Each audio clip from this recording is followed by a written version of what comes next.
Welcome to shine word with आज। इस video में हम लोग देखने वाले क्लास 12 एजुकेशन का चैप्टर थी मध्यकालीन शिक्षा व्यवस्था के दीर्घ उत्तरी प्रश्न। तो ये वीडियो आपके लिए बहुत इंपॉर्टेंट होने वाली है। इस वीडियो में हम लोग सारे जो मोस्ट इंपॉर्टेंट क्वेश्चन है वो देखने वाले हैं, तो वीडियो को एंड तक देखिएगा। तो चलिए स्टार्ट करते हैं। तो वीडियो को स्टार्ट करने से पहले इसे लाइक कर दीजिए और चैनल को भी सब्सक्राइब कर दीजिएगा। तो जो हमारा फर्स्ट क्वेश्चन है वो है मध्यकालीन मुस्लिम शिक्षा की विशेषताओं पर प्रकाश डालिए। तो चलिए इसका आंसर देख लेते हैं। मध्यकालीन मुस्लिम शिक्षा प्रणाली की विशेषताएं निम्न हैं। तो जो फर्स्ट है वो है शिक्षा में व्यवहारिकता पर बल। तो चलिए देख लेते हैं। मध्यकालीन शिक्षा की एक उल्लेखनीय विशेषता यह थी कि उसमें सैद्धांतिकता के स्थान पर व्यवहारिकता पर अधिक बल दिया जाता था।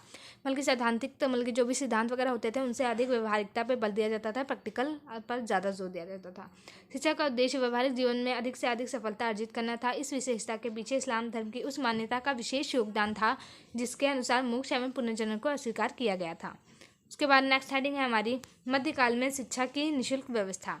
तो मध्यकाल में किसी भी स्तर की शिक्षा ग्रहण करने के लिए कोई भी शुल्क नहीं देना पड़ता था। यहाँ पे शुल्क या फीस होना चाहिए था, तो शुल्क या फीस नहीं देना पड़ता था। मकतब व मदरसों में बालकों की निःशुल्क शिक्षा दी जाती थी। तो मतलब कि जो मध्यकालीन शिक्षा थी वो बिल्कुल फ्री होती थी, वहाँ पर भी कोई फीस वगैरह नहीं देना पड़ता था, जिस प्रकार वैदिक और बौद्धकालीन की शिक्षा निःशुल्क होती थी। उसके बाद नेक्स्ट हेडिंग है हमारी छात्र एवं शिक्षकों के गुरु शिष्य संबंध। तो इसका देख लेते हैं हम लोग। मध्यकाल में आते आते समय सामान्य दृष्टिकोण में कुछ परिवर्तन हो गया था, परंतु इस काल में गुरु शिष्य संबंध पारस्परिक स्नेह, सम्मान एवं कर्तव्य पर आधारित थे। मतलब कि जो मध्यकालीन शिक्षा थी उसमें कुछ परिवर्तन आए थे, लेकिन जो गुरु और शिष्य के मध्य संबंध थे उनमें कोई भी परिवर्तन नहीं आए थे। वो वैसे ही थे जैसे कि वैदिक और बौद्धकाल में थे। मतलब कि गुरु शिष्य के संबंध बहुत ही स्नेह और सम्मान से पूर्ण थे। आगे बढ़ते हैं। समस्त छात्र अपने शिक्षकों के प्रति आस्था एवं भक्तिभाव रखते थे। शिक्षक की आज्ञा का पालन किया जाता था तथा यहाँ पे शिक्षक होना चाहिए। शिक्षक की सेवा करने से छात्र गर्व का अनुभव करते थे। उसके बाद आती है नेक्स्ट हेडिंग हमारी शिक्षा की अनिवार्यता की धारणा, कि शिक्षा ज़रूरी होना। मध्यकालीन शिक्षा की एक उल्लेखनीय विशेषता यह थी कि इस काल में सैद्धांतिक रूप से समस्त व्यक्तियों के लिए शिक्षा को अनिवार्य रूप से स्वीकार करने के पीछे इस्लाम की शिक्षा संबंधी सैद्धांतिक मान्यताओं का विशेष योगदान था। बल्कि वहाँ पर सभी को शिक्षा प्राप्त करने का अधिकार था और सभी को प्रेरित किया जाता था कि सभी लोग शिक्षा प्राप्त करें। तो ये था हमारा फर्स्ट क्वेश्चन। अब हम लोग बढ़ते हैं नेक्स्ट क्वेश्चन की तरफ। नेक्स्ट क्वेश्चन है हमारा मुस्लिम शिक्षा में बिस्मिल्लाह रस्म को स्पष्ट कीजिए। मुस्लिम काल में शिक्षा के प्रमुख उद्देश्यों का वर्णन कीजिए। तो चलिए सबसे पहले हम लोग बिस्मिल्लाह रस्म देखेंगे वो क्या होता है। तो जो मुस्लिम काल होता था वहाँ पे जब प्रारंभिक शिक्षा एक धार्मिक संस्कार द्वारा प्रारंभ की जाती थी। मतलब कि जो शिक्षा प्रारंभ होती थी वो जैसे कि वैदिक और बौद्ध काल में होती थी, वहाँ पर भी एक संस्कार होता था, उसी प्रकार मुस्लिम काल में भी एक संस्कार होता था। इस संस्कार या रस्म को बिस्मिल्लाह खानी या बिस्मिल्लाह संस्कार कहा जाता था।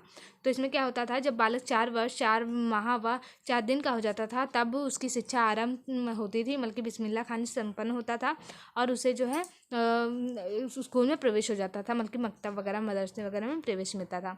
तो मतलब कि उसको जो है कुरान की आयतें पढ़ाई जाती थी। जब बालक 4 वर्ष 4 माह और 4 दिन का हो जाता था तो उसके साथ बिस्मिल्लाह संस्कार में उसको कुरान वगैरह की आयतें पढ़ाई जाती थी, जिसको पढ़कर वो जो है अपने मदरसे में मकतब में प्रवेश कर लेता था। उसके बाद आ जाता है मुस्लिम कालीन शिक्षा के उद्देश्य। तो जो फर्स्ट पॉइंट है वो है इस्लाम धर्म एवं संस्कृत का प्रचार प्रसार करना। तो चलिए देख लेते हैं। मध्यकाल में भारत में शासन तो मुसलमानों का था, परंतु भारत की अधिकांश जनता हिंदू धर्म का अनुसरण करती थी। ऐसे में मुस्लिम शासकों ने शिक्षा का उद्देश्य इस्लाम धर्म का प्रचार प्रसार करने के लिए निर्धारित किया। तो क्या था, पहले जब मध्यकालीन यहाँ पे शासन मध्य मुस्लिम लोगों का शासन हुआ तो उस टाइम पे जो हम लोग की अधिकांश जनता थी वो हिंदू थी और इसलिए वो जो है हिंदू धर्म का ही पालन करती थी वो जनता। इसलिए उनको भी मुसलमान धर्म सिखाने के लिए जो शिक्षा का माध्यम बल्कि शिक्षा का सहारा लिया गया और उनको मुस्लिम धर्म की से पहचान कराई गई। नेक्स्ट हेडिंग आ जाती है मुस्लिम समुदाय के लिए बहुपक्षीय ज्ञान का प्रचार। तो मध्यकालीन शिक्षा में इस्लाम धर्म का महत्वपूर्ण भूमिका थी। इतना ही नहीं, शिक्षा को लेकर पैगंबर मोहम्मद साहब ने अपने विचार में कहा था कि दान में धन, यहाँ पे धन होना चाहिए था, दान में धन देने की अपेक्षा अपने बच्चों को शिक्षा देना कहीं अच्छी बात है। क्योंकि वो कहते हैं कि आप दान में धन मत दीजिए लेकिन अपने बच्चों को शिक्षा जरूर प्राप्त कराइए। उसके बाद नेक्स्ट हेडिंग आती है मुस्लिम नैतिकता का प्रचार। तो इसके अंतर्गत है मध्यकालीन शिक्षा का एक ही उद्देश्य था, मुस्लिम नैतिकता का प्रचार हो। इसका कार्य दिया जाता था कि हिंदू एवं मुसलमान दोनों ही छात्र एक ही संस्थान में शिक्षा ग्रहण करते थे तथा हिंदू छात्रों पर मुसलमान छात्रों के आचार प्रभाव पड़ते थे। मतलब कि जो है वहाँ पे नैतिकता का प्रचार किया जाता था। दोनों हिंदू मुस्लिम एक ही स्कूल में मकतब में मदरसों में पढ़ते थे ताकि जो मुसलमान के गुण हैं वो भी हिंदू में आ जाए। उसके बाद नेक्स्ट है अलौकिक सुख समृद्धि प्राप्त करना। मध्यकाल में शिक्षा प्राप्त करने का उद्देश्य सांसारिक सुख व समृद्धि प्राप्त करना था। इस्लाम धर्म में यह लौकिक उपलब्धियों को प्राथमिकता दी गई थी, अलौकिक ऐश्वर्य को महत्व दिया गया था।